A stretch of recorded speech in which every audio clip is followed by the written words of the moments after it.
There are thousands of DOS games. Most of them are terrible. I play one selected at random with a 20-minute time limit and record it live. This is the result. Hello everyone, welcome back to another episode of the Random DOS Game Show. And today we are first greeted by a graphics prompt, EGA or CGA graphics. Well, I think we'll go with EGA, it'll probably be easier on the eyes. Press the R key 3 times to defeat protection. So this is a cracked version of the game we're going to be playing today. So, Actionware presents... Ooh, and listen to that PC speaker music. I believe that's the Maple Leaf Rag by Scott Joplin, if I'm not mistaken. But yeah, the game we're playing today is called Capone. And Actionware, the folks behind this game... I did a bit of research on Moby Games. Their claim to fame is apparently they figured out how to modify the Nintendo Entertainment System lightgun, the NES Zapper, to work with the Commodore Amiga computers. I think this might be the demo. I didn't press anything. Okay, clicking on the mouse button just takes me back to the menu. So anyway, they made only 5 games. They were a short-lived company, and they were all for the Amiga. And this is the one and only DOS port that they made. So let's go ahead and play. And even though this is ostensibly a light gun game, you can play with the mouse as well. So, and I guess when this game first came out, or when they released these games, they bundled a modified NES light gun with these games. And I don't think there's any way you could get away with that nowadays with commercially selling modified Nintendo hardware, but hey, these were the old days of computer gaming when publishers played things a lot more fast and loose in that regard, and it was harder to stay on top of those things on Nintendo's end. So this is essentially a shooting gallery style game. And it's set in the, 1920s or 30s probably, during the Prohibition era in the US. And you're shooting a bunch of mobsters, by the looks of things. And pretty straightforward so far. The slow scrolling is done automatically, by the way. I'm not controlling that. The only thing I can do is point and shoot, by the looks of things, and it's entirely mouse-driven. I don't know if the CPU cycles are quite right. It seems a little on the easy side for a light gun game, but maybe at the same time it'll allow me to progress without too much difficulty. I don't know if there are other stages beyond this one. But yeah, EGA visuals, PC speaker sound. There's no music aside from the brief bit of the Maple Leaf Rag there at the title screen. But let's see how far this takes us.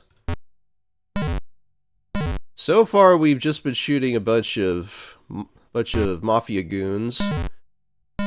Some of these types of games will have like innocent civilians pop up and that sort of thing, so that you have to be careful with your aim, with who you shoot at. You can't just indiscriminately fire at everyone on the screen. I don't know if that's the case here or not, though. It seems like every single entity has been an enemy so far. The glass breaks by itself, so I guess that indicates that there will be enemies popping out of there. And it looks like the UI is all located on the right-hand portion of the screen, with health and a bullet meter.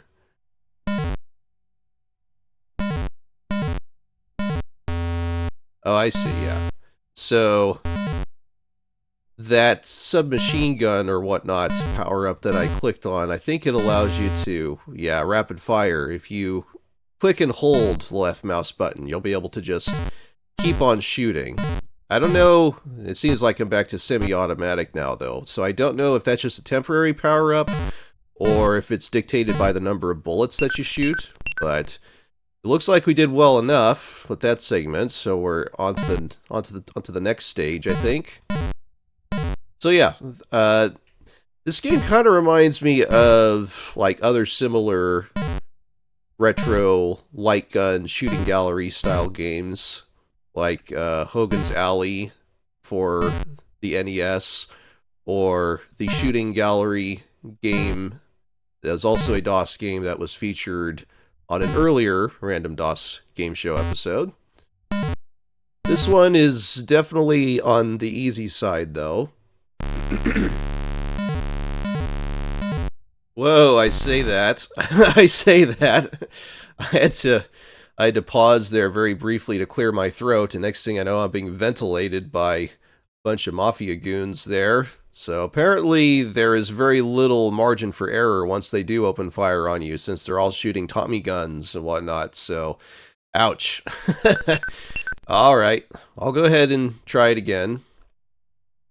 I might skip ahead a bit so that we can get back to where I was before. Okay, so I'm back to more or less where I was before I got so rudely interrupted there. But, to be fair though, I'm not sure how much longer, but ooh, hey, look at this. Wow, that's interesting. So it looks like the difficulty is ramping up. I assume you have to shoot those. When you shoot some of the mafia goons there on the street, it looks like they drop sticks of dynamite. So I would imagine that you probably have to stop those from going off. And you do that by shooting it, which seems counterintuitive. That's probably not what you want to do if you're faced with an explosive like that. Let's see what happens when the dynamite goes off. Okay, I think that took off a bit of my health. Honestly, though, just the Tommy gun fire is far more dangerous, I'd say. So, if you find yourself in a situation where you have to prioritize shooting a mafia goon or a stick of dynamite, go for the goon every time. So. Okay, shoot the dynamite. I don't think... Is there any other parts of the world that are interactive? Doesn't look like it. You know, I've seen some of these... and yeah... So, oops, maybe I have been shooting innocents this whole time. It looks like a few of the characters that crop up don't have weapons and they don't shoot at you. So, oops, maybe I have been gunning down innocents by accident. But when everyone's wearing a black outfit, it's kind of difficult to tell the difference. Okay, maybe I'll just play until either I get to the next segment or I die, whichever comes first, and we'll see how that pans out.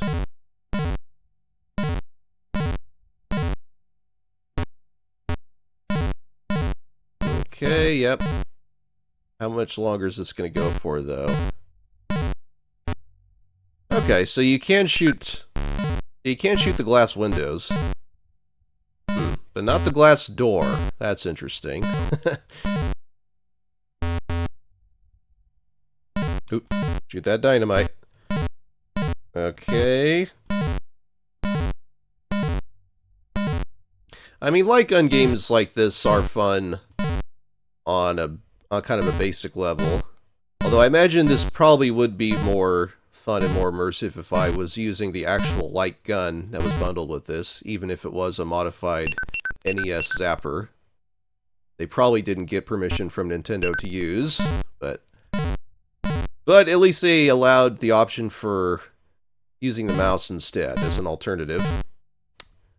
Oh, I see, yeah. So that innocent that I accidentally shot there, it looks like there was a couple of gun icons in the UI, and now that I shot one, it subtracted it from that. So yeah, maybe you get a score bonus for every gun you have in your inventory for not shooting innocents, but I'm not sure. Anyway, though, I think we've seen enough at this point. I'll just let them mow me down. Oh, never mind. It took me to the next stage. Okay. I guess I did well enough. Oh, interesting. Well, maybe it's good that I stuck around, because this is an interior part, and it looks like they have some more detailed sprites, because some of the Mafia goons show up much closer than on the outdoor street segments. We're in a warehouse, though, that's packed with TNT crates, though. This can't be safe for anyone involved. Wonder what happens if you shoot the TNT. Yep. So I think that's an automatic loss, and you have to start over. So I guess it does ramp up in difficulty once you get to this segment, because you have to be a lot more careful with your aim. You can't just spray willy-nilly everywhere.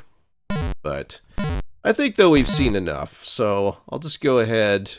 I'm not sure if there's a live system or not. There we go. Press a key to continue. Yeah, because I just died once that first time I played, and I got the continue prompt. But there I was able to die once. But anyway, so that's Capone. And yeah, it's a pretty straightforward light gun game for DOS, although you can use the mouse as well.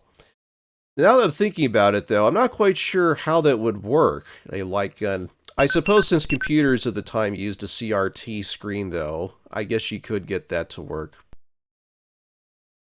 But yeah, this is fun in short bursts, I would say. You might want to consider increasing the CPU cycles a bit, because it does seem to be running a little slow, maybe. But by the same token, given how quickly you die to the mob enemies' Tommy gun fire, maybe it is meant to run at this speed. But so it is fun, but I would say fun in short bursts. This is kind of has the same appeal for, say, Hogan's Alley or Operation Wolf, or the other kind of similar light gun games for arcades and home consoles at the time. Oh, here we go, and we have credits here as well. So that actually was advantageous, letting the demo play for as long as it did. But yeah, if you have a penchant for these types of light gun games or shooting gallery games, then I would say maybe give it a try. Although, if you're not a fan of these games, then this isn't gonna wow you by any stretch of the imagination. So it is showing some later stages, so things do get more complex, it looks like, too, and more difficult, judging by how quickly the Mafia goons pop up. So it's too bad there's no like level select or save or continue feature, though, because for every play session you have to go through those slower opening stages to get to these. So there's that to consider as well. And if you want to see more random DOS gaming action, then you've certainly come to the right place, with well over 1,000 episodes and counting between the current iteration and our archived playlists. And if you like what you see here, consider subscribing. But that'll do for now. Time for me to go calling with the boys, see? And until next time, take care, everyone.